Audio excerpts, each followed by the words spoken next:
Welcome to the Dark Ozarks. We are discussing the connection between witchcraft and the Ozarks. You hear about witchcraft in old Europe, New Orleans, even Salem, Massachusetts, but how much conjuring and magic is there in the Ozarks? The hills and hollers and plateaus hide lots of things, and practicing witches have always been here, from Native American black magic to slaves keeping conjure ways alive to European settlers quietly passing the old ways from generation to generation. Witchcraft has never been far.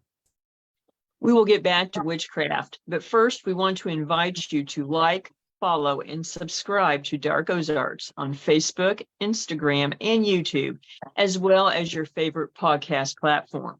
We also invite you to become a Dark Ozarks subscriber on Facebook.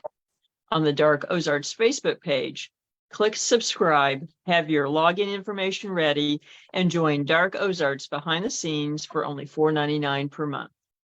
Your $4.99 per month subscription allows you to come with us on paranormal investigations, deep dive research, and topics too controversial for public view. The next 100 subscribers will be entered in a drawing for a free Dark Ozarks t-shirt and an exclusive signed first run copy of the book Dark Ozarks, The Spooklight. Subscribe today to be entered in the drawing. And now you can get Dark Ozarks t-shirts for sale at darkozarks.com and paranormalsciencelab.com. Mark your calendars for State of the Ozarks Fest 23, Saturday, September 16th, 10 a.m. to 6 p.m. in historic downtown Hollister, Missouri. Meet Dark Ozarks producers, Lisa and Josh. Celebrate the traditional Ozarks with craftsmanship, history, and lore. Experience emerging culture through cosplay, goblins, regional cuisine, fine arts, and medieval combat. And even visit the haunted Old English Inn.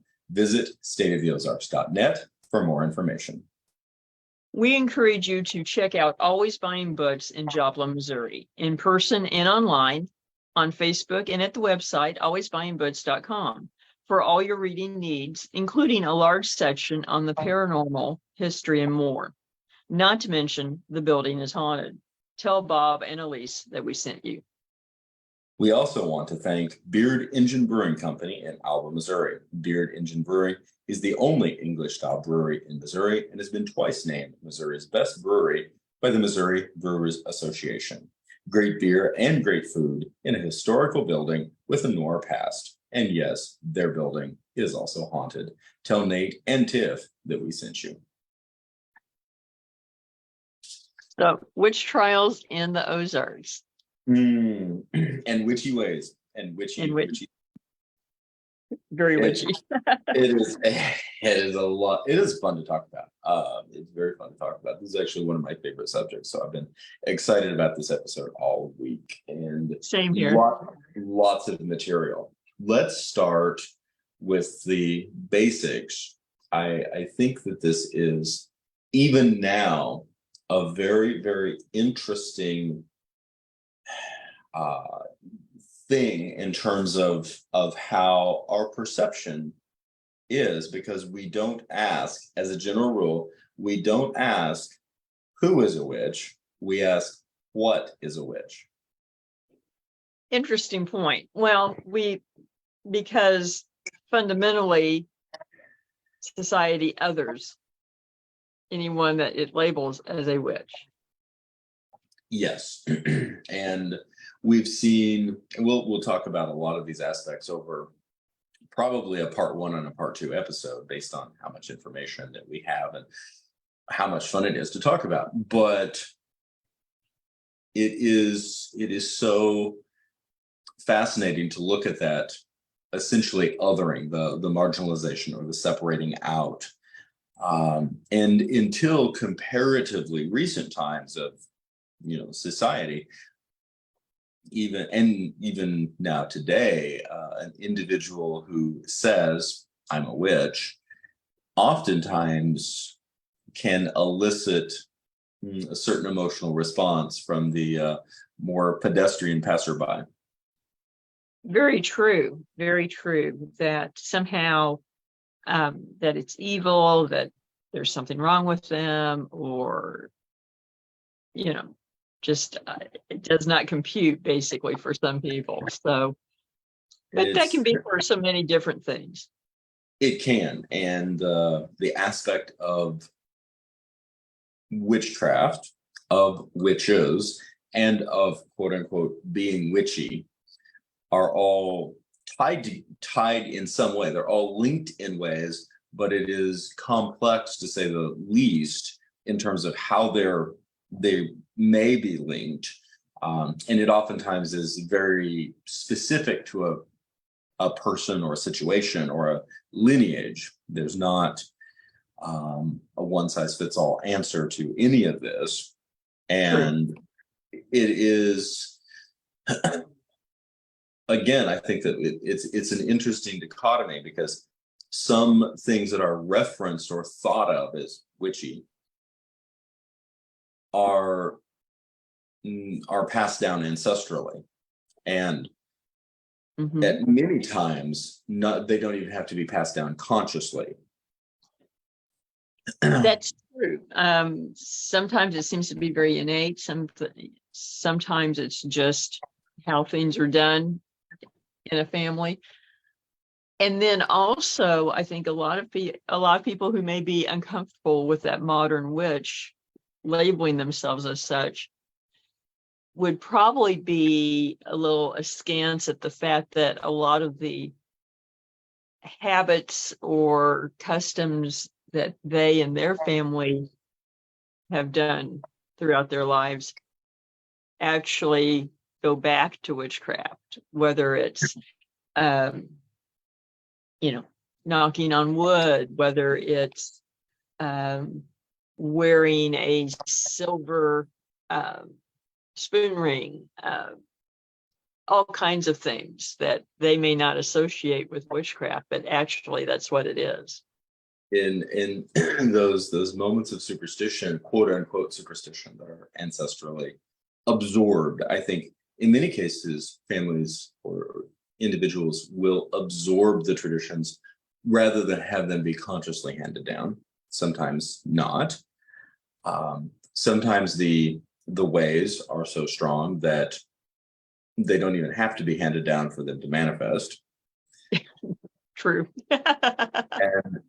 and something that I think is fair, if you look at the mid 20th century, essentially mid-century, and the rise of industrialization, the American lifestyle after the Second World War, you see a incredible homogenizing effect on American culture, and even to the extent of the analogous comparison of bulldozing away culture as, and interestingly enough, although witchcraft traditions are and have never been by any means exclusively rural, the rural peoples often practice, both here and on other continents, often practiced quote unquote witchcraft in a wide variety of ways.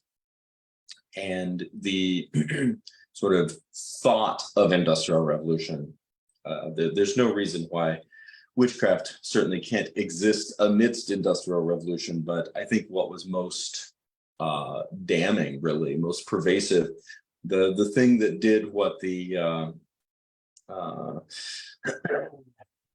Puritans could not, was really making witchcraft not feared or quote unquote marginalized or pushed to the sides, but made the generations of 1940s, 1950s really just begin to regard witchcraft the way they regarded much of other very old rural societies, which it was simply backwards. Right. Often that is the case. And even in metropolitan areas, over a long period of time, a lot of times it would be those rural people moving into the cities, continuing those practices, and then the very urbane, sophisticated city dwellers coming to them for assistance. And you see that even in colonial America. So Yes. you know that it's a very old tradition. It may be reasonable to potentially hypothesize that it's a tradition that dates back even to ancient Rome, in the sense of the urbane individuals seeking the help of the rural conjurer. Mm-hmm. And the really interesting thing that at the end of the day, as you begin to parse out the definition of witchcraft, it actually has a surprisingly banal definition, although we'll sort of take that apart and put it back together. The definition is to be able to do things. That's right. And often that is exactly how a practitioner is described by those who are on the in, so to speak, that are in the inside joke, so to speak. That is it in a nutshell. Someone who can do things or make things happen. And it could be additionally conjectured. I'll throw this out here. I'm already going off on tangents. The caffeine hit bottom. And this is not a blanket statement by any means, because a great number, particularly in Europe, a great number of individuals were executed for witchcraft in very horrible and incredibly tragic ways. Also, the witch trials, and we're going to talk about a witch trial here in the Ozarks in the 1850s, which I think is fascinating, and excited that we get to talk about it in depth. But we have an enormous amount of almost hyper focus on the Salem witch trials. Yeah. And on one hand, I think that's really awesome, actually, and I want to go to Salem and visit Salem. Me too, because apparently I had ancestors involved in it. So we definitely need to make that happen. So yes. in that regard, now you look at this situation. I think that there's some cultural bias and myopism that takes place in regards to Salem. Us today, current generation looking back, because the Salem witch trials appear so massive on the past horizon, so to speak. You look into the past and it's this huge moment. And obviously for the individuals who were executed, it was a huge moment. I'm not saying that it wasn't. But to the larger picture, there was comparatively, when you compare with Europe in the previous 150 years, there was comparatively little official witchcraft persecution in the colonies and in the Americas, which, not saying it didn't happen, but when you compare it to the mass persecution that took place in Europe, it is actually encouraging, looking at the process but certainly by the late 1600s and into the 1700s, that you really see a transition into a more modern era, a more comparatively humane era that is moving the modern people, quote unquote, out of the Middle Ages, out of the Dark Ages, in terms of these concerns and these responses. And I find that very encouraging. I think that the contextualization of that helps. And it does. And I think in part, the settlement of North America coincided with the age of rationalism, which yes, helped speed up the end of persecution in that sense. It did. I think it's very fair to say that it did, and a number of very effective, sometimes overlooked philosophers and thinkers were working overtime to ultimately move us into a better place. And that, in the larger scheme of things, is is positive. Now, you could, and I think that it's potentially erroneous to make a straight line between the development of rationalism directly to the overt bulldozing of culture by the Industrial Revolution. There are ties, there are cross ties, but I think that is interesting because when you look particularly at the philosophical thought and the connection between the magico occult traditions that were emerging in the 18th century and how they were informing rationalism and science, there are cross ties. There are much more effective cross ties between those, and the fact that you have a number of great philosophers and early, quote unquote, early European scientists who were also great researchers and studiers of occult hermetic tradition. Yes. That this sort of modern bulldozing of anything magical is really a disservice to that earlier tradition. It really is. It really is. But in the way that things often are, the pendulum does swing the other direction, and you see more of a resurgence of openness about the subject in the last 120 years. Not all objective, not all rational or scientific, but at least a more of an openness. It is, and certainly with mixed results, we do see and I still find this interesting, curious, fascinating, and sometimes a little weird, which is the mid-century rise of Wicca. Yes, well, it's a longing for the lost paradise, for the lost knowledge, the sense that there was a more logical world before the clash of nations and world empire and so forth.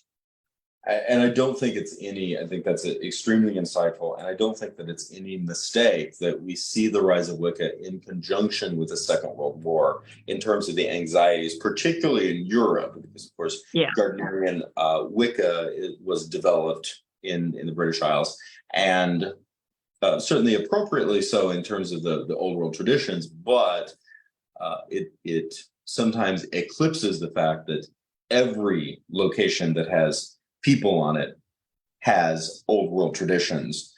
It is a disservice. I mean, we can find religious / magical old world traditions, or the evidence thereof, in Cahokia, just outside of St. Louis. Fortunately, we just don't have a written record to detail, but the evidence is there that ritualistic magic was practiced within those spaces. Exactly. Everywhere in Asia, in Aboriginal Australia, South America, everywhere. And I think that the one thing that tends to be disconcerting with me, with Wicca, hate mail is accepted, is that it very quickly developed into a hedonistic, in the definition of the word, movement of claiming to have all occult knowledge from the ancient past. And that simply isn't true. In fact, writers in Wicca tend to try to jump over the last 2,000 years, ignoring documentation and sources that are there for that time period of practices, and try to say we are the fountainhead of everything that existed in this field pre-Roman invasion. And unfortunately, that's just not the case. And it's a self-deluding dream that is a misnomer, unfortunately. It is, and there's a couple of things that I want to tie into that. The lineage practices in many cases of Wicca or Wiccan traditions really date back to the romanticization of Celtic ancestral beliefs and myth that arose during the Edwardian age. Yes. So literally, we're talking 130 years ago. Yeah. Yes.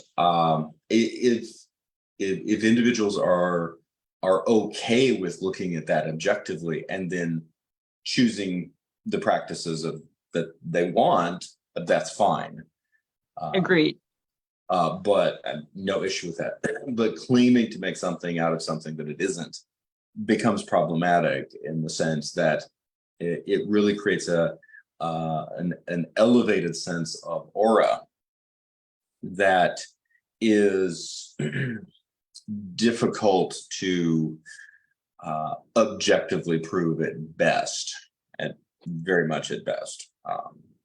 Yes, and it lends itself to hubris that my position is that it is somehow superior than all others, that all dogma and belief systems can fall prey to, or some people can fall prey to. And it is unfortunate. And for what, if you look at Wicca objectively for the system it is, and it appeals to you, that's great. Absolutely. But to say what you're doing ipso facto is what was practiced 2,000 plus years ago in the British Isles by Druids, etc., there's just no way to say that. No, unfortunately, and I can see why we'd like to be able to say that. We would like, sure, especially for myself as someone with a considerable amount of Celtic ancestry, I would love to be able to get my hands on some sort of original manuscript that says, this is what my people believed. Yes, same here. Before Romanism, before Catholicism, not Roman Catholicism, before the invasion of the Roman legions, at the original turn of the millennium, to the sometimes eradicating effect of the layering effect of Catholicism many centuries later, to the effects of a variety of Protestant belief systems and structures layered over the top of it. I would love to be able to say, this is how my Welsh ancestry practiced their traditions and their conjure and did that. Unfortunately, we don't have that. No. And we have bits and pieces. We have ideas. We have Roman accounts. We have Roman Catholic accounts. We have Protestant witch trials in England and Scotland. We have lots and lots of things, but we don't have original documentation. Correct. And we also have W.B. Yeats. W.B. Yeats just going all over the place with what he was doing, which is great, but that's not the same as original documentation. Exactly. So there you go. Hopefully that makes sense to people as far as our position on it, and no ill feelings towards Wicca. If you go in with your eyes open, is all I say. Absolutely. So what is I know I threw out the definition of ultimately that witchcraft or conjure is being able to do things. What's your definition of a witch? Well, I mean, shorthand, it is just that, can do things, and that's what's been recited to me and parlayed since I, was old enough to listen. And but that is a shorthand for, and it goes back to the meaning of the word occult, secret knowledge. Those that have a knowledge or ability to do things that affect people and things around them in a way that most people cannot. Yes. And that can be, in my experience, for some, it's more of an innate ability. You're born with it. For some, it is more a learned craft.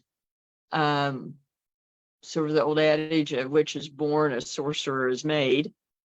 I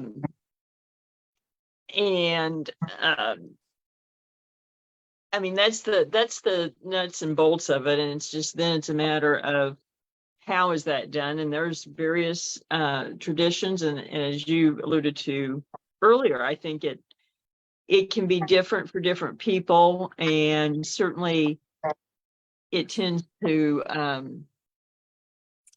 run in certain family lines as far as practices, and it varies around the world.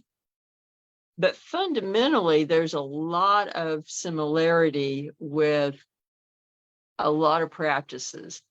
I think a good example is how modern North America views voodoo.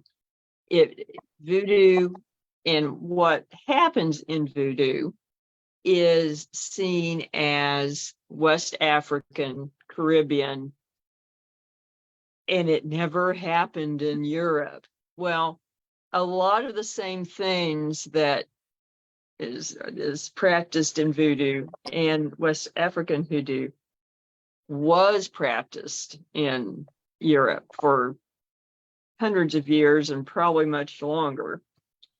And it really wasn't a whole lot of difference in a lot of this.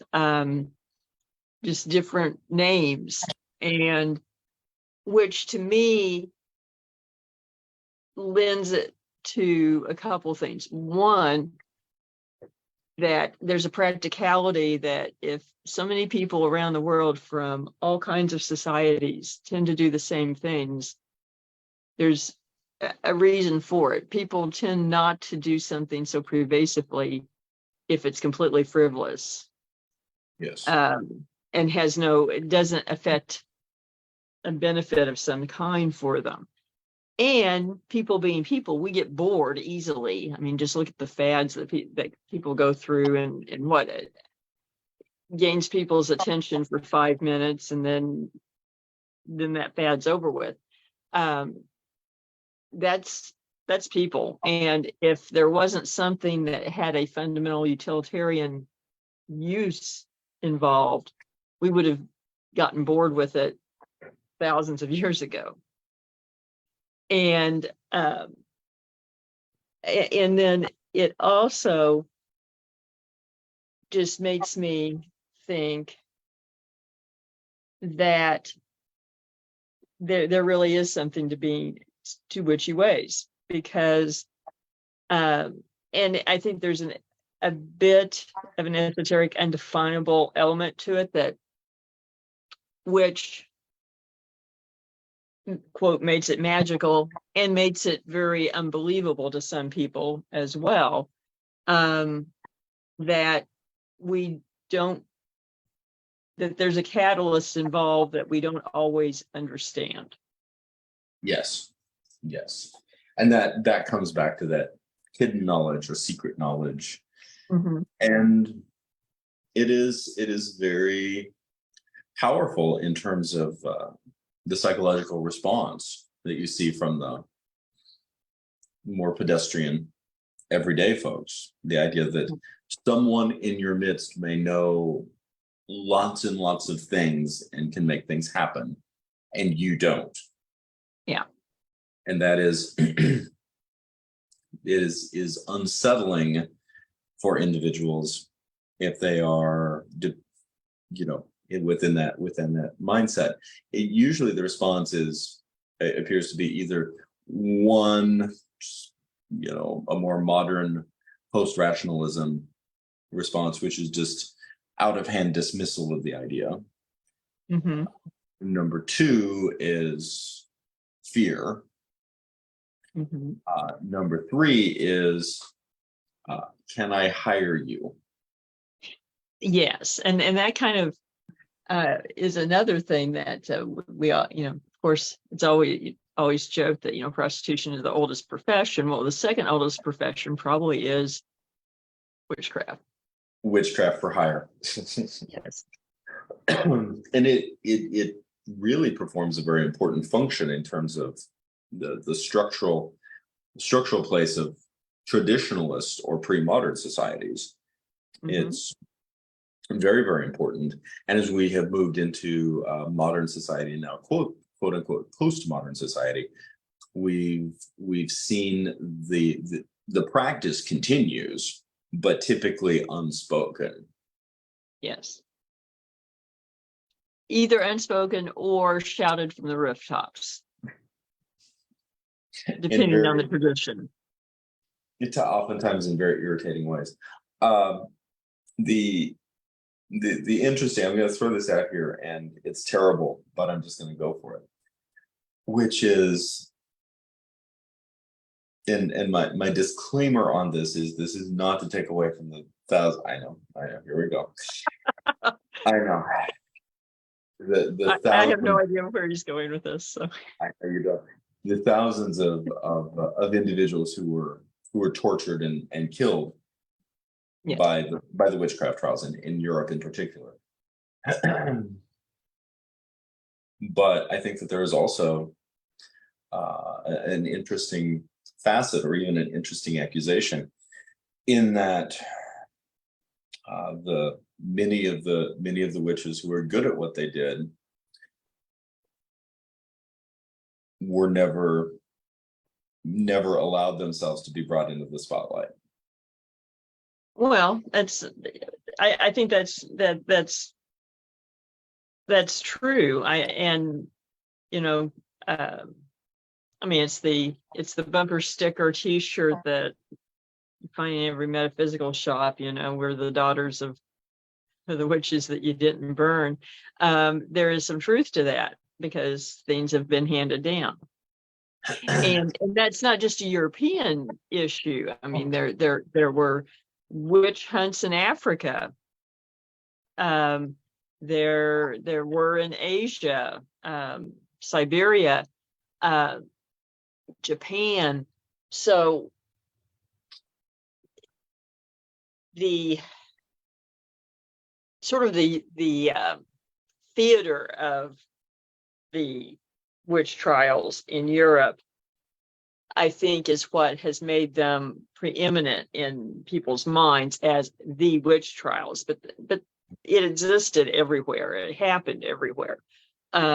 They unfortunately really did turn it into a macabre theater of sorts on a Yes. grand scale to terrorize, to scare people to death, and for political and religious conformity. Yes. Which resulted in, conservatively, they think, 100,000 people being killed. A good number of them in France and Germany and Italy, actually, Yes. in Spain. Which is horrifying when you actually look at it that way. And it also brings a certain dynamic into the fact that we have predominantly an Inquisition that is authoritatively practicing something that under other circumstances we would label as black magic. Yes. Very true. So it's a lot of moving parts, and we'll get into this with just a little bit later with our Cherokee Black Magic, section, but it's something that we don't really have a lot of as much structure today as I think pre-modern societies had more structure for, which is a normal community would have individuals who would practice conjure of a variety of types, etc., and what we would loosely label or sort of give the umbrella label of shamanism. And Right. then, as we'll look into with the Cherokee, it was individuals who, in sort of a broad terminology, had separated and somehow corrupted and quote unquote become something else entirely, that were the focus of persecution or of a negative response.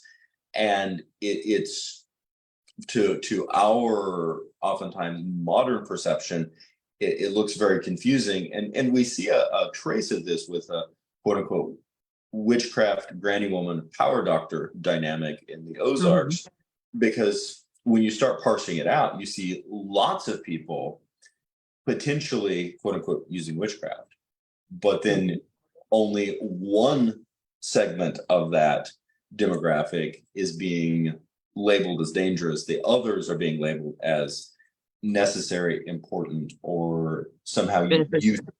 Yeah. So it is very fascinating, and it really begins to muddy the waters in very complex ways as you start parsing it out. Agreed. And that might be a good place to jump into an actual witch trial in the Ozarks. In Carroll might County. Surprise a lot of people. I would like not read the entire article, but I would like to read what Vance Randolph actually recorded verbatim, which is. That's fine. I think we'll just throw out here that this was collected by the anthropologist Vance Randolph, who's renowned in the Ozarks. And this was published by the Arkansas Historical Quarterly in 1957. Yes. And it was collected by Ralph R. Ray. The story is in association with Lick Branch. Mr. Ray was postmaster at the time of Harrison, Arkansas, just about 35 miles south of where I am today. Ray was born in Harrison in 1909. His family was original pioneers. And he was a lawyer too. I mean, this was a serious person, and wrote history books. Yes. And so, and he's sharing it with Randolph in the sense that this is a family story, which he's relating. Quote, I'll tell you all I know about it. I got the story from my grandfather, George W. Ray. Old Mrs. Inman was blind in one eye. She lived on Lick Branch, just east of Alpena, Arkansas. In 1858 or 1859, a young woman named Gaddy made a formal complaint to the church authorities accusing Grandma Inman of witchcraft. A trial was held in the Primitive Baptist Church at what is now called the Dunkard community, south of Alpena. It was in Carroll County then, but it is now part of Boone County. The testimony was that the accused had come to the complainant's house at night, saddled and bridled the complainant, and rode her for miles over the hills and valleys of Carroll County. On at least one occasion, the alleged witch rode Miss Gaddy into a neighbor's barn and there bred her to a Spanish jack. The jury found Mrs. Inman guilty of witchcraft and expelled her from the church. Grandfather always said that he was present at the trial, but took no part in it. My father, George F. Ray, also told me about the case as he had heard it from his parents and others. The parties involved in the trial were still living when father was a boy. He saw many of them, including Grandma Inman and the Gaddy woman who testified against her. My half-uncle, Hugh D. Ray, is about 60 years old. He heard grandfather tell the story many times. Hugh's version is the same as mine, except that he thinks it was the Dunkards rather than the primitive Baptists who put Grandma Inman out of the church. But my information is that the Dunkards did not arrive in the vicinity until after the Civil War. The primitive Baptists were here in the 1850s. And ironically, the Inman family was still in the area at that time, probably still is now. But by that point, no one in the Gaddy family was still living in the area. There's a lot of moving parts to this story. Yes. I am happy to say as the Ozarks were settled after the Age of Enlightenment that Grandma Inman was put out of the church and not hanged. Not hanged or dumped or anything else. Mm-hmm. It is still rather, surprising, shocking, really, that in the 1850s, these allegations would be taken so literally as to affect someone in an area of their life that typically would be very intimate for their family, for their identity as being expelled from the church. And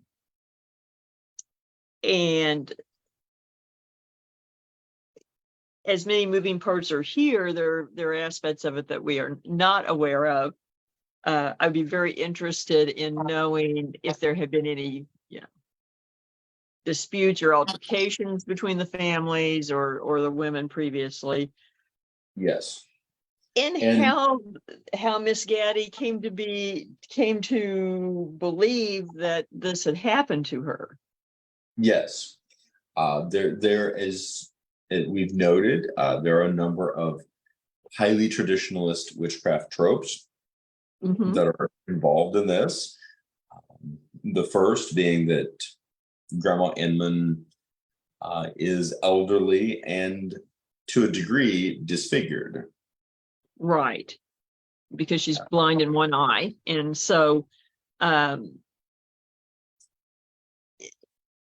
she's being othered, which is very common in these situations of being accused of witchcraft throughout time. And it is also very interesting as a potential reference to Salem, potential reference to some other trials, and a reference in terms of, I will say, archetypal anxiety, because the accused is a young woman, or the accuser is a young woman. Yes, which is exactly how it started in Salem. Yes. And I'm probably overthinking this, but it is interesting to me, the potential, the idea, because what we really are seeing played out from a Jungian archetype standpoint is conflict between two aspects of the goddess persona, the maiden and crone. Very potentially, yes. Which is fascinating to look at if that is indeed what we might be seeing. It really is. And then another aspect of this draws in aspects of Caribbean lore, East African lore, in that what she's being accused of is indicative of a buhag. It is, or a sukiant. And the idea of being ridden. Now, there is also an interesting European comparison in the idea of witches traveling great speed or traveling by night, traveling in the sky, that sort of thing, as well as a surprisingly early, quote unquote. I mean, we're talking 1850s, or early is not the right word, surprisingly late, reference to bestiality. Yes. And I think that in some ways is a bit of the most shocking, but that again is very reminiscent of a boo hag story. And It is. It's for some of our listeners who might not be familiar, when we say Spanish Jack, we are not referencing a Spanish man named Jack. We're no, referencing a donkey, yes, yes, technically a and burro. yes, and it is, it's interesting because by part of that account, it really makes you think that there is a familiarity with hoodoo and perhaps voodoo, or at least lore from the Carolinas or the Caribbean for the alleged behavior. Yes. And of course, that could have come through African American slaves, and even freemen, or those myths that had intermarried with Native Americans, and came west. But it is also an interesting parallel in that the Salem witch trials started with hoodoo and a Caribbean slave, Tishabu. Something that is often overlooked, and I think both of these cases, the Carroll County case implies it, the Salem case directly ties to it, is that, and we'll talk about this a little bit later in depth tonight, but you cannot talk about North American witchcraft without an understanding of voodoo and hoodoo. That's true. And I think that a lot of people put a Chinese wall up in their mind about the subjects. And Yes. and if you're really interested in the subject, you should not do that. No. And even as I'm mentally contextualizing it, and what we're specifically saying when we say voodoo and hoodoo is an acceptance that West African magico-religious traditions have impacted our understanding of the occult in North America in extremely cross-national or cross-country ways. That's true. And in the reverse, I think it's very fair to say that, and we would be amiss to not accept that it went both ways, that European traditions that were brought over to the South, American South, informed and affected African American traditions as well. There was a sympathetic influence both directions, because there were already a lot of base correlations and similarities, and so I think probably in the information that we'll get to in the part 2 of this discussion, talks about that while white Southerners went to African Americans for assistance in these regards, white Southerners would also be selling wares to the Black community as well. So, yeah, and well into the 20th century. Yes. So, and if not, I mean, contemporarily, really, as well. So, yeah. you have to accept that there is a influence both directions, and that you can't put voodoo in a box and pretend it isn't witchcraft, or that it's somehow it's fundamentally different. in that regard. And along with that cross-pollination of ideas and practice, something that is particularly fascinating to me is that it also crosses economic caste lines Yes. in a wide variety of ways.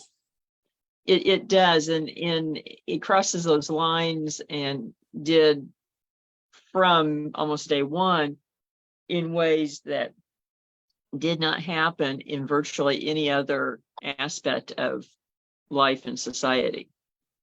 You look at approximately three different groups, and to a degree, two, roughly speaking, very disparate economic situations.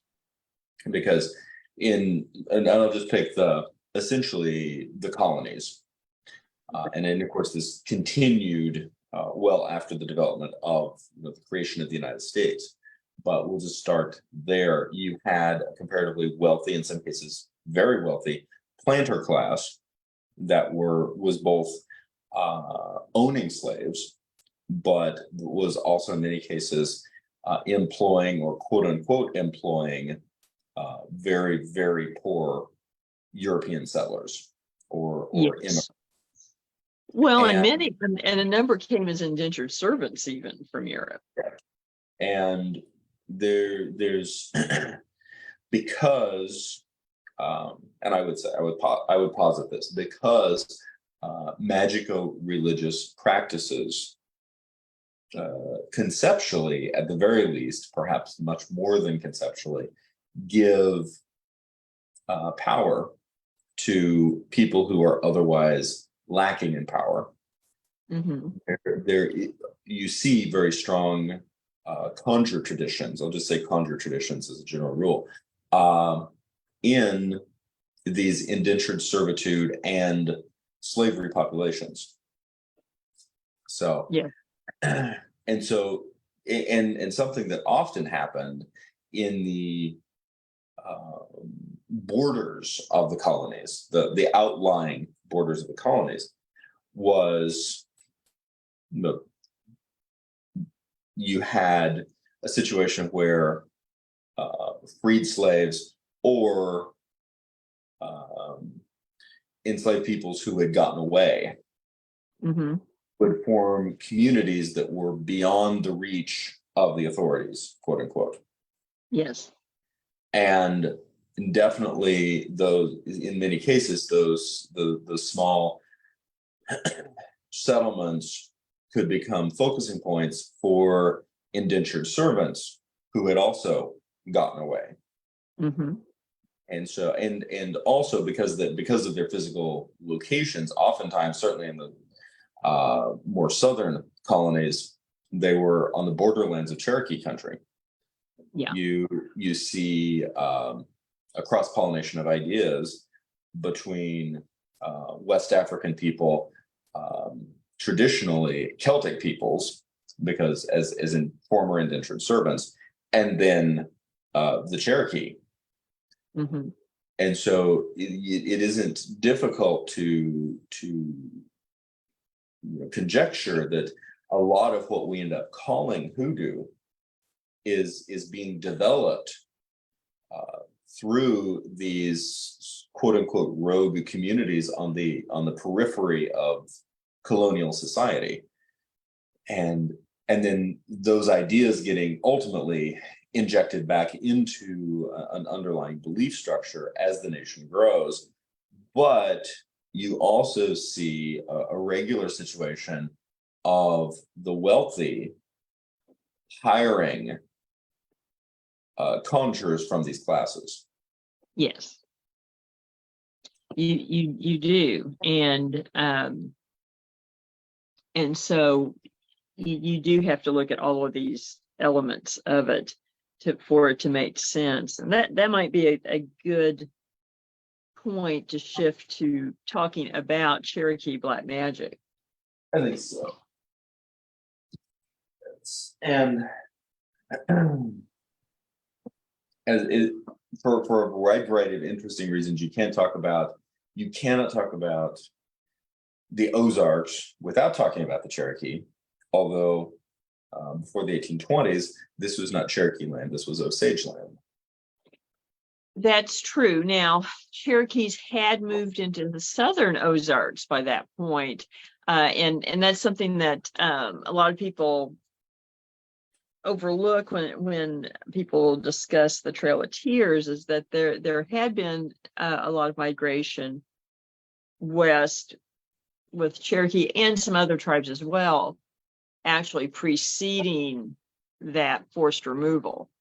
And so there was a large population in the early 1800s prior to the forced removal in eastern, particularly Arkansas.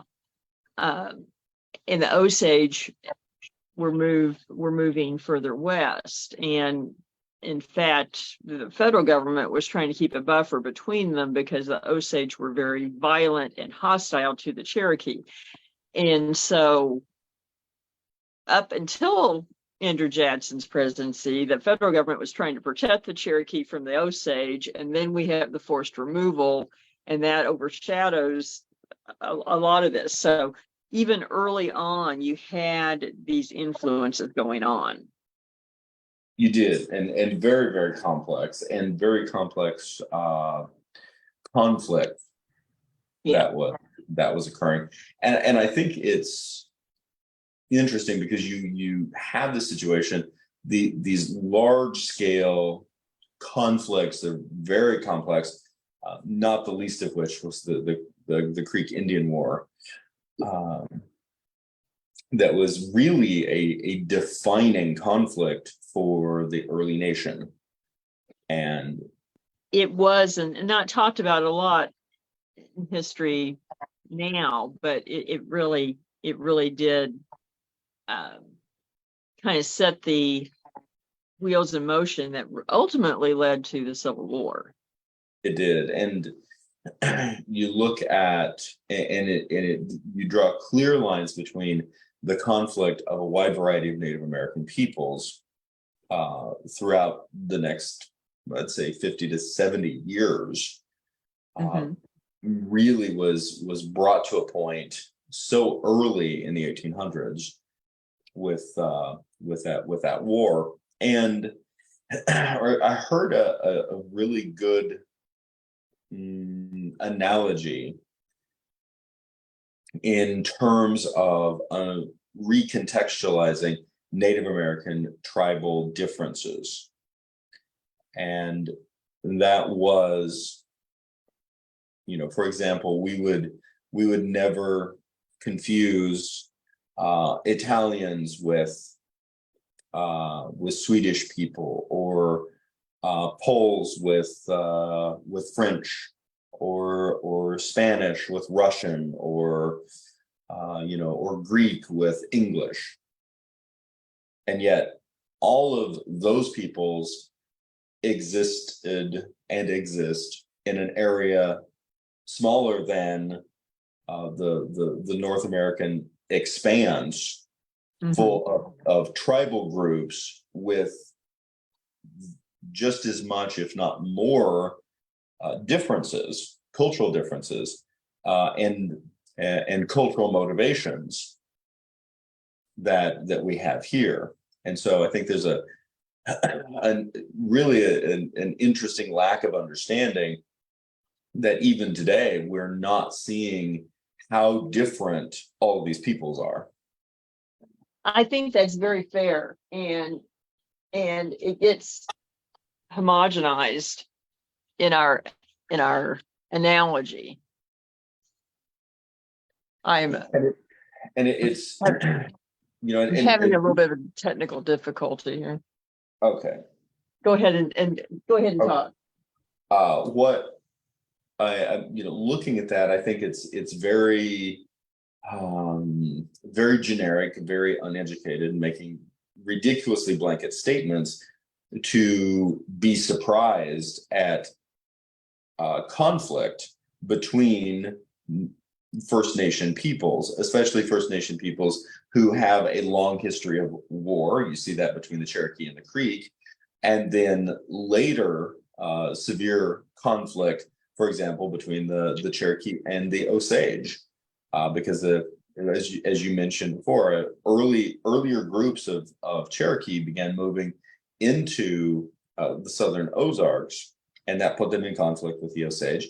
Later, when the forced government removal of the Cherokee and forcing them into quote unquote Indian territory, modern day Oklahoma, they were obviously putting them in direct conflict with the Osage. And these, when you understand the dynamics, or you just begin to understand the dynamics, those conflicts make sense. But it's unfortunate that oftentimes we don't have that level of understanding to base our contextualization off of.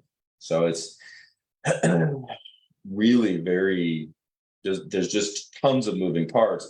And the Ozarks have always, into prehistory, pre-European history, been a very important crossroads for Native American peoples of a wide variety of groups. Agreed. I'm back. Awesome. And along those lines, I find the concepts of Cherokee Black magic to be unbelievably fascinating. And our primary source for that is the Alan Kilpatrick book, The Night Has a Naked Soul. Yes. Witchcraft and sorcery among the Western Cherokee. And the Western Cherokee that we're referencing is Cherokee predominantly in Oklahoma. Yes. And it really is a good book. It's really written with the parameters of an academic work, but written in a way that lends itself to anyone reading it. So, and it is highly acclaimed by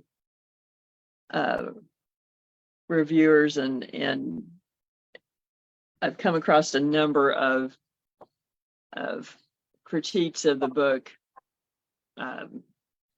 They're very favorable. So yes, and don't let the Celtic last name of Kilpatrick throw you off. Alan Kilpatrick is of direct Cherokee ancestry. Yes, as well as a professor of American Indian Studies. Yes, and it's there in Cherokee belief structures, certainly according to Kilpatrick, about witches is admittedly a lot different than European belief structures. It is. And I do find that interesting, because I love when we do find these divergences. And basically, this hidden knowledge, this special knowledge, innate, is a part of the tribal elders. One thing I do find interesting is that there's less discrimination on who would be a witch among the Cherokee than in European traditions. It could be anybody, could be man, woman, could be a child, could be someone old. And so there were less stereotypes, it seems, as far as that goes. So it came down more to actually what was going on that would lend itself to being labeled a witch. And the traditional response to a witch was swift and severe, which is that's true. Even more so than during the witch trial craze in Europe. And a couple of things about this that I think are important to posit. the first is that traditional Cherokee belief structure for very different, and I would conjecture positive aspects of this is so removed from a Judeo-Christian structure. We're not talking about the very stereotypical, admittedly stereotypes that were really published with the Inquisition, which was predominantly self-marginalizing women within Christian society, making a pact with the devil. Yes.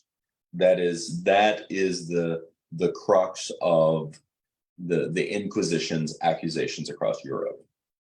Yes. And with Cherokee witches, black magic witches, and that's I think a limiting term, but I'm going to use it for this until we further the discussion. That for this, that their definition of witches, first of all, the concept of a Judeo-Christian devil and a pact with him is not part of the discussion. Right. But there is something deeply unsettling about this magico-religious base, which is that in many cases, witches are inhuman, essentially inhuman shapeshifters taking on the guise of a male, female, or child, and that they exist on an elemental level in order to perpetuate malevolence against the people. Right. And this is where that dichotomy between good and bad comes in, is that there are those that practice certain aspects of what we would call magic or witchcraft for the good. And then you have night walkers or raven mockers who basically gain their power from eating the organs and entrails of living people. More of a concept that in the European tradition we would associate with the undead or something, or zombies or something, almost. That idea of a very hungry revenant. Yes, a revenant's a very, very apropos analogy to this. And so, and in fighting them, some of the things that they would do in some ways does evoke some European ideas, but more akin to dealing with vampires. Yes. You to kill them, you would nail them into a grave. They could be shot. Magical rites to bind their souls, basically. And signs of this would be a bluing of a corpse, which makes you think of, when they would open vampire graves in Europe and blood coming from the mouth and so forth. And so they would assume that they'd been feeding. And so these black witches are in some ways have parallels with vampire lore or werewolf lore almost in Europe. And in shifter lore across the board. And yes, and they do tend to, they are shapeshifters, and this is similar to the Navajo skinwalkers, which is getting a lot of attention in the last few years from the paranormal communities, Skinwalker Ranch and so forth, but just the notion of skinwalkers has been promoted quite a bit. But these ravenmockers are in Cherokee lore are similar in many ways. They are, and it really brings up a unique intersection of everything, So for example, Cherokee witch lore says that sometimes witches appear as a ball of light atop a steeple. At the same time, the Sokiant or Buhag of Trinidad leaves their skin behind and turns into a ball of light. Yes, and there are some traditions actually in West Africa that a soul that had been wrongly killed would stay near the space it had been killed and appear as a light. So again, this cross pollination of ideas or similarity is found in many places. It is, and it'd be amiss not to bring it up, although we'll save more in-depth discussion for later. But I mean, earth lights obviously come to mind, and the spook light in particular. Yes. The Joplin spook light, our spook light, although our spook. Yeah. Which there are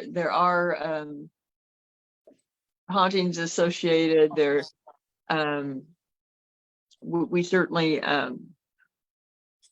we were exploring a certain theory as well of a type of skinwalker. Yes, or shifter being in the area. Yeah, as well as other manifestations of things, and a unique intersection. I remember my point. A unique intersection between some of your very stereotypical concepts of traditional conjure and witchcraft, along with shapeshifter lore, along with things that begin to move us into areas of cryptozoology, animals out of place, or animals that don't act or look like animals. There's a lot of cross ties. And first of all, I just want to say, we as a postmodern people do not spend nearly enough time actually paying attention to our surroundings to have a overblown opinion of what can and can't happen. That's very true for by and large. A few people are out there enough, and those are the ones who typically are the most open to these ideas, I find too.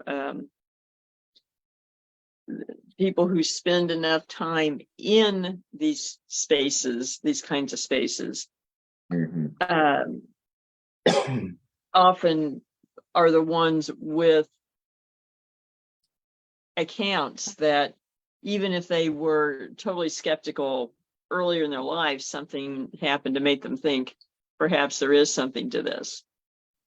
And something that I think that is quite often a disservice that has happened in our from largely from mid-century on. Obviously there's cases earlier than mid-century, but the proliferation of modern media, and by media I mean entertainment media, taking bits and pieces of traditionalist society lore and then essentially harvesting it for free because it's public domain, and then reconjugating it in a patentable or copyrightable way and mass marketing it back to modern audiences in ways that do a couple of things. One, they often, the bits and pieces, I still contend, of the wide variety of bits and pieces that are drawn from that lore hold in some way a potency that resonates with larger audiences. So to me, that's magic. That's one of my definitions of magic. Yeah. That there is something there that it enchants you. It captures your attention, and you can't exactly say why. And it could be an animated film. It could be a horror movie. It could be a TV series. It could be lots of different things. It could be a comic book. It could be, but there's something there that is connective to an age-old or archetypal energy that resonates with us, whether we understand why or not. And then it gets marketed back. It gets oftentimes made more bland, fewer sharp edges, fewer bits and important points of learning, and then gets reconjugated back to the society. And the society then purchases it. And as they do so, the two things happen. It's a little like real food versus heavily processed food. You're getting a resemblance of the original, and you might even become hyper focused on it. You might even become obsessed over that particular type of, pizza or burger or whatever. It might become your brand, it might become your thing and a bit of your identity, without you knowing why. But it also creates something within our heads that I think is very unfortunate. And that something is, we can enjoy this as fiction, but none of it is real. Right. Even though it has affected us. Yes, in very real ways. And so, interesting point. This, I think that there's a very strange psychological dichotomy that on one hand, you can see mass marketing empires built over a particular brand of vampire. Yes, you do. But if you go back to some of the original lore and say, well, in the 1400s in Eastern Europe, this is the belief structure. And our response is, oh, those unbelievably primitive people are so ridiculous. It's unfortunate they were so uneducated. Well, I'm not the one buying hundreds of dollars worth of fiction because it somehow resonates with me in very special ways. There's something there. There is something. That's true. And actually that made me think of something. I was watching a documentary, it's been 2 or 3 weeks ago now, and they were discussing skinwalkers. And they were talking to this woman who just went off on this tangent describing what a skinwalker was. One, that they've never been human, that human beings are not even a part of this equation, and describing it basically as a malevolent fae almost. And this process can happen in a relatively short period of time because skinwalkers have been sort of on the pop culture radar for maybe 10, 15 years at most, really. And now suddenly the tradition of Navajo soldiers originally, and then shaman, using their abilities for ill gain, have turned into beings that were never human and basically are supernatural fate kind of beings. And this is being projected out on mass media. Yes. Through documentaries that give the impression of a depth of information behind it. And I was just sitting there going, wow, we've really come to a strange tangent in a relatively short period of time there. We have. And increasingly stories of shifting, of shapeshifters have popped up in our research. First Yeah. person. Yes. In, And I think we're going to do a more in-depth episode before long, but yeah, it is fascinating to me.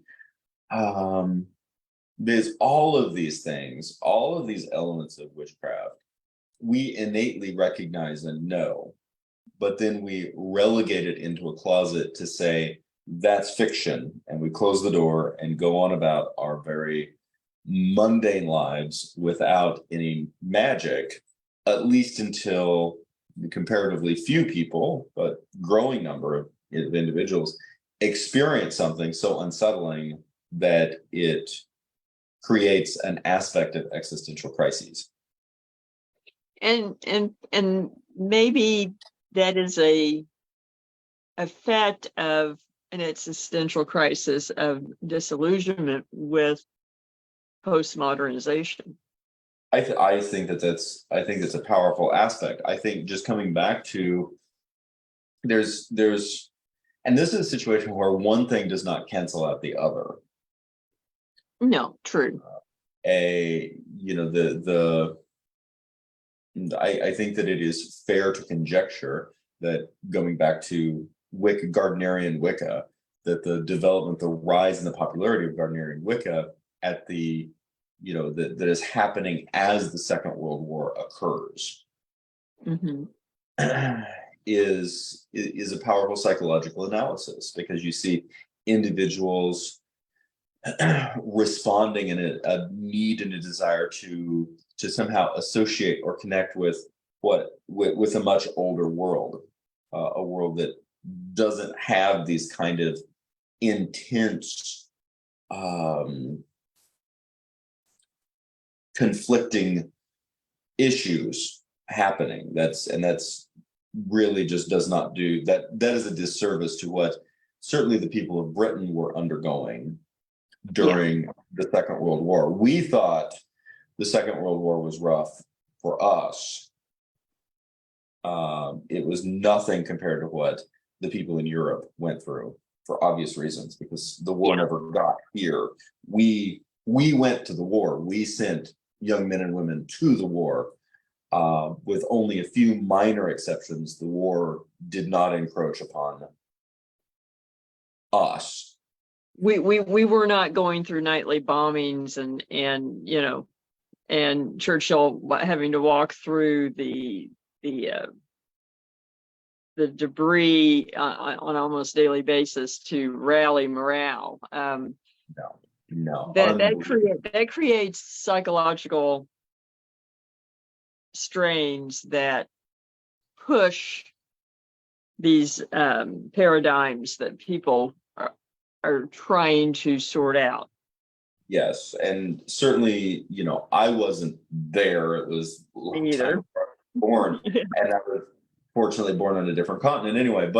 And I love Europe, but it's, putting myself even psychologically just for a moment into that position. Would I be drawn to an earlier halcyon Celtic age in which I could affect the world around me through focus of energy and meditation and a connection with Arthurian and Celtic legend? I'm in. I mean, well, yeah, that's and there is something certainly better than a psychotic break. Yes, and there's certainly something very, very I see seductive, but in the best possible way, about this returning to the natural world conjure in an English cottage garden, and that's before you even take into a fact that there's a wide variety of quote unquote hedonistic sensualities that were included in Wicca at a time when British society was largely very buttoned down. Yes. So there's lots of very reasonable and understandable aspects as to why this could become very popular at the time that it did, and I respect that enormously. I think in similar ways as we have transitioned into a everything is a brandable franchise to be purchased in a very postmodern, almost dystopian mindset, that magic is something that you purchase on DVD or something that you stream with your favorite brand, or you go to a theme park and pay enormous amounts of money to experience some aspect of magic, whether that's traditional animated film magic or that's modern franchise recent film magic or whatever. That it is always the conjure taking place has been outsourced, and for us to experience the magic, we have to have a fully functional and valid credit card in order to make it all happen. And That's real fancy today.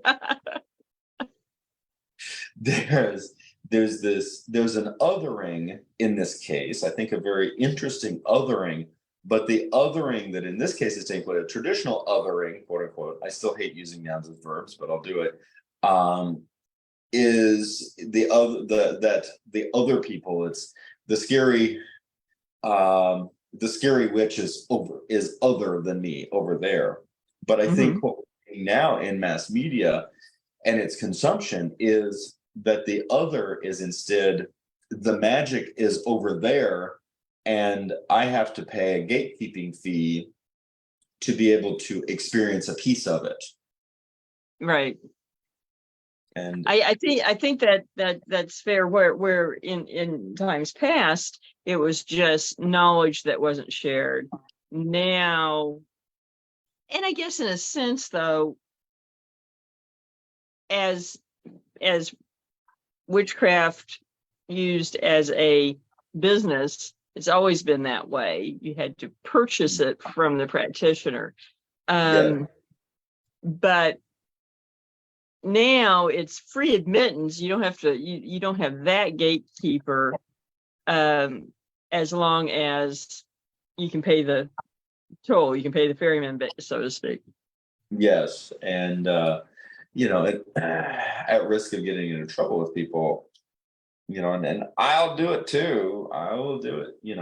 I'll buy the movies, and I grew up multiple times paying the toll and literally getting on the ferry to cross the water. Literally, that's not by accident, that's there, to enter the magic kingdom in Florida, to experience magic.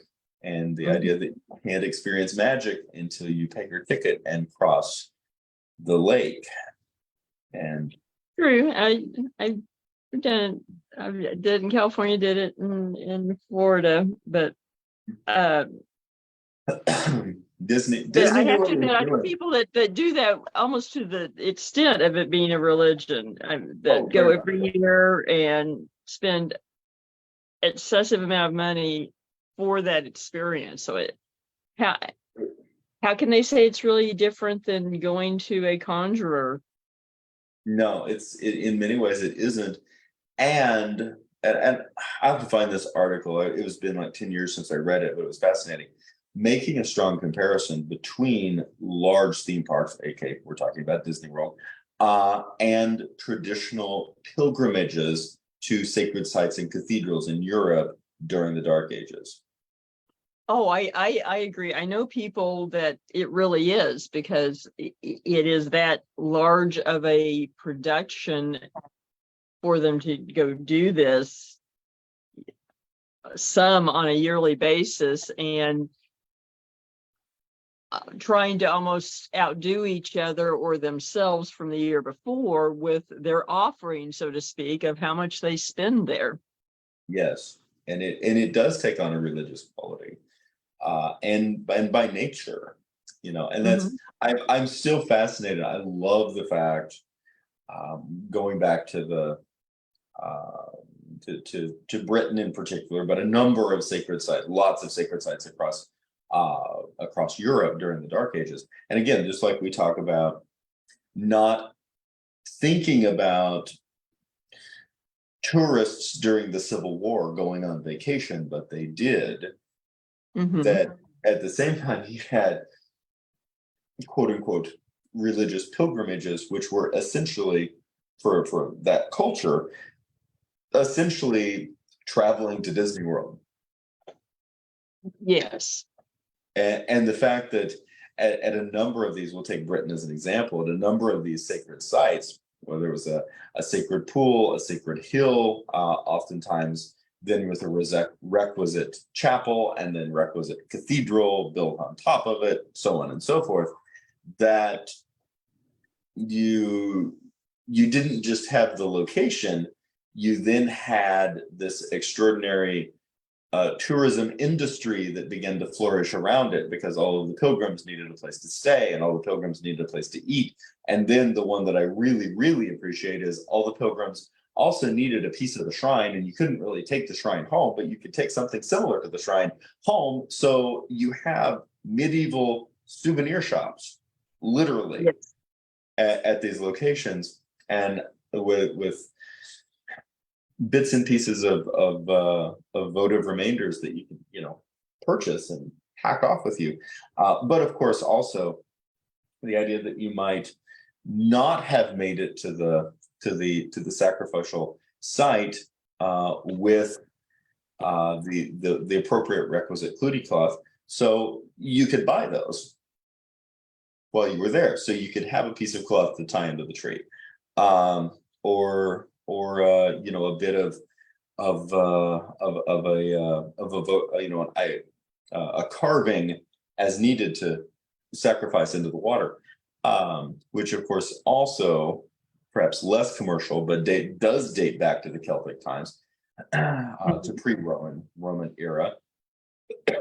And you look at the incredible treasure trove pulled out of a Swiss lake in early Yeah. 19th century,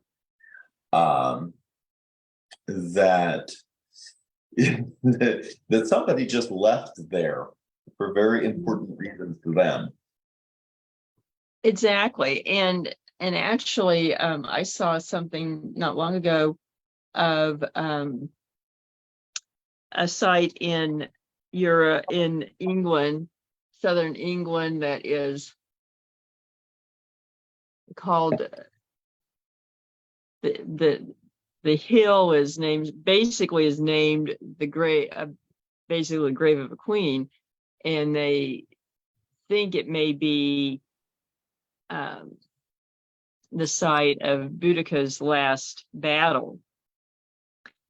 And they have found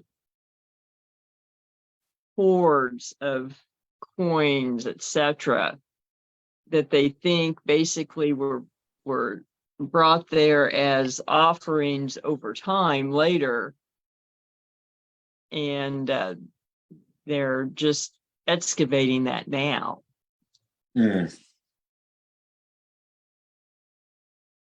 That's amazing. And tying all of this together, these pilgrimage processes, these points of engagement, all of this stuff coming together, this is conjure. This is witchcraft. It is. In the most basic sense.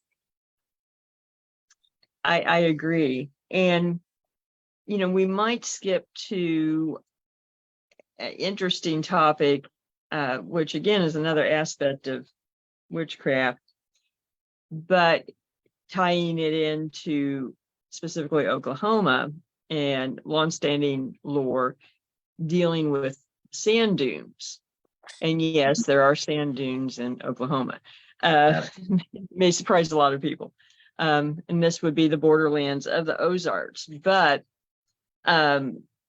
specifically, native lore has been that the sand dunes themselves are portals and to other realms. Yes, and we're talking about Beaver, Oklahoma, Hmm. and there's reports anyway of strange things happening all the way back to the 1500s. Yes. That in conquistadors disappearing, the idea that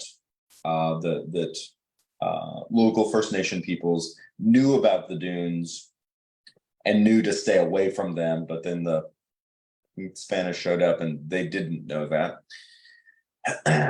And the possibility of strange electromagnetic energy, sort of an implied Bermuda Triangle effect, and as you mentioned, the idea that it might function as a portal to another dimension.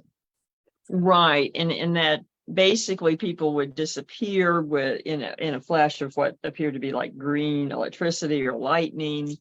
Again, reminiscent of Earth lights in some ways, a similar type of energy going on. And it's just really, really interesting. I guess also there was a site of an account of UFO sightings in the same area later on.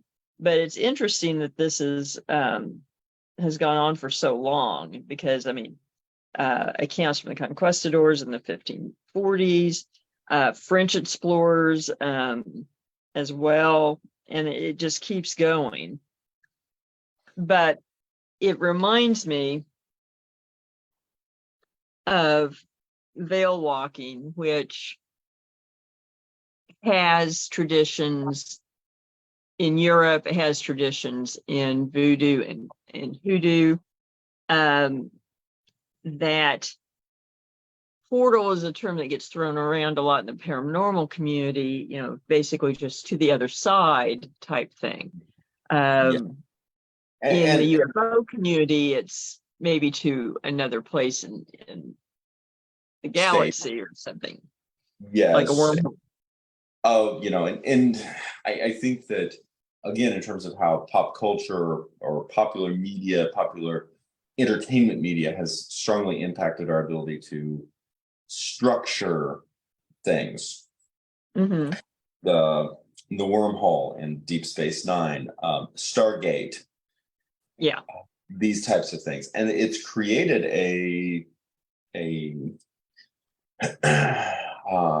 certainly a helpful nomenclature in some cases. But what usually happens in any of these cases is that the entertainment construct is very limiting to what actually appears to be happening in real life. True. I agree with you there. And in the context of veil walking, that is centered more with the practitioner, not the location. Whereas this in Beaver, Oklahoma, it seems to be this location. It is a static location that is fundamental to this happening. Where veil walkers, and the term that I've always heard applied is stepping sideways, step sideways into the veil. And and I've seen this demonstrated, that someone will be in front of you and literally take a step, and they appear to just merge into the atmosphere and disappear. That's wonderful. Yeah. And from a first person sense, this isn't conjecture. You've seen it happen. I have seen it happen. And related abilities of masking appearance, it's called shrouding, that where the person's features or whatever seem to be obscured with a mist about them. And even people commenting that they can't remember what that person looked like that they had just met. And, seen this happen. It's, what is your definition of the veil? For me, the veil is literally a liminal space between two realms, two dimensions, however we want to define it. And I'm not, and I personally, I think there is a component of a space and time to this, that it's not just, say, here in the afterlife, or a purely transcendentalist view of merging with the whole again. I think that it is a liminal space that has its own structure, so to speak. And we are one entrance, and who knows how many other places it connects to. Yes. And something I would add to this, which I think is very fascinating, and I think it really speaks to sort of our very current train of thought. We oftentimes think of portals. We like the concept of portals. We like the concept of portals. I would conjecture, I would posit this, that we like it because it moves forward in a straight line.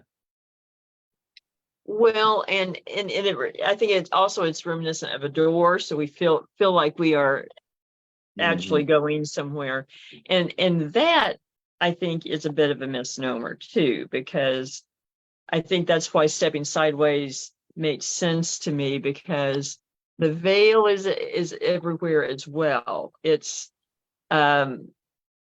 not so much that we are in a physical box and we walk through to another physical box. Right. It's a layering between dimensions, which we are really only beginning to wrap our heads around conceptually, as a general rule, I think. I tend to agree. And I think in part because it's very unsettling that the other could be all around us. And all around us at all times, yes. Yes. And not in some cases. Now, I will say, I do think that there are certain locations that the Beaver, Oklahoma dunes may be one of those locations that, for naturally occurring reasons, we don't know.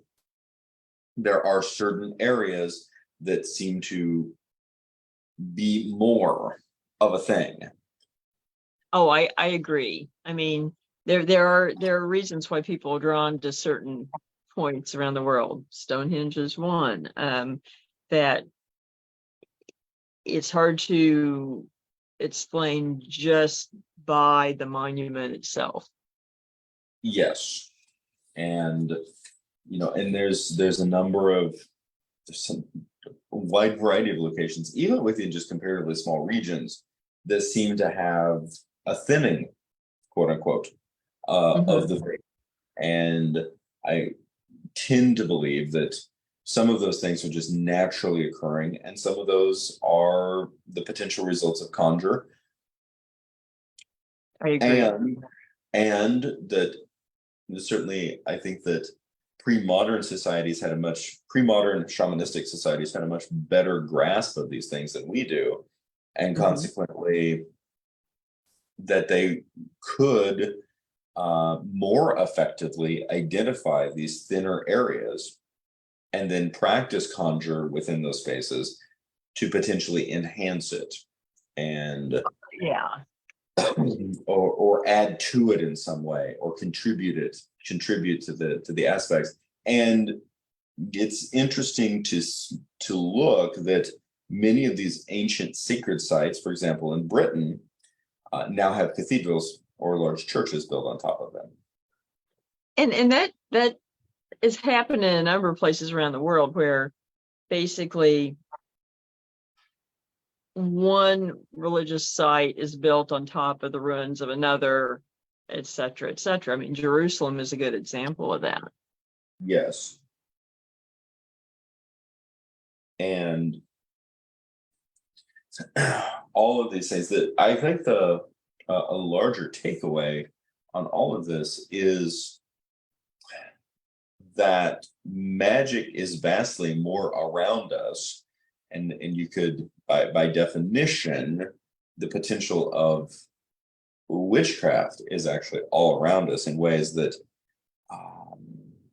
some might find unsettling and others might find vastly interesting. I agree. I agree.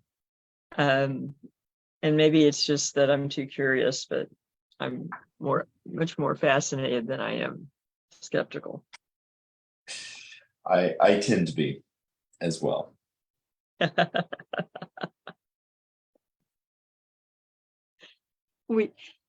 This actually might be a fairly good place to end tonight and then reserve the rest for part 2. I agree.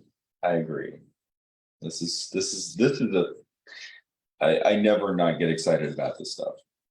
Oh, I don't either. I don't either. And we've got more to come on this. So Yes. We'll have more fun with it.